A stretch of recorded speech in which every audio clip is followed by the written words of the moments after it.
teman-teman, pada video kali ini kelompok kami membahas tentang Teaching and Educational Psychology loh. Berikut learning outcome pada materi di video ini. Menjadi pengajar yang efektif, hendaknya dapat menyiapkan dan memberikan sebuah topik yang lengkap sehingga siswa dapat memahami dan menguasainya. Guru juga harus dapat memotivasi siswa agar mereka mau mempelajari topik yang ada dan mampu menilai sejauh mana kemampuan dan perkembangan pembelajaran siswa.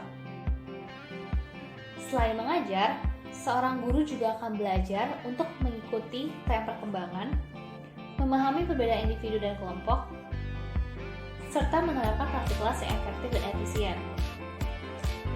Pengetahuan tentang belajar mengajar harus berasal dari sumber informasi yang lebih objektif, yaitu berasal dari suatu riset yang sistematis dan bukan hanya sekedar dari akal sehat ataupun logika.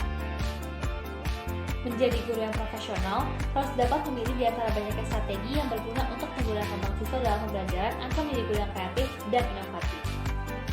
Pengajaran sebaiknya melibatkan praktik berbasis bukti yang merupakan metode instruksional untuk digunakan sebagai strategi dalam kelas yang secara konsisten dapat ditunjukkan oleh riset atau temuan penelitian yang memberikan manfaat signifikan dalam pengembangan siswa. Banyak penelitian yang melibatkan riset kuantitatif atau yang menghasilkan angka, seperti mencerminkan persentase, frekuensi, dan rata-rata yang relevan dengan karakteristik serta fenomena yang dipilih. Contohnya, penelitian yang mungkin menyediakan informasi mengenai nilai siswa dalam ujian akhir dan persentase siswa yang putus sekolah. Pada riset kualitatif atau data non-numerik, seperti laporan lisan, dokumen tertulis, dan gambar yang memuat banyak aspek.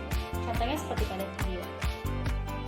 Yang pertama, kami akan membahas mengenai penelitian kualitatif. Jenis yang pertama adalah deskriptif, yang menggambarkan situasi dan mampu menyediakan informasi mengenai seberapa sering peristiwa atau perilaku terjadi yang memungkinkan untuk menarik kesimpulan.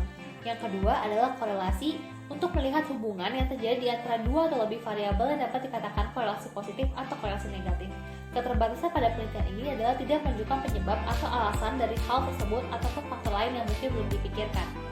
Yang ketiga adalah eksperimental, di mana peneliti secara sengaja mengukur atau memanipulasi satu atau lebih variabel independen dan mengukur efek perubahan tersebut pada variabel dependen. Contohnya seperti pada video, di mana melalui metode ini, peneliti mampu mendapatkan nilai tertentu dari kedua kelompok dan melihat apakah programnya efektif atau tidak.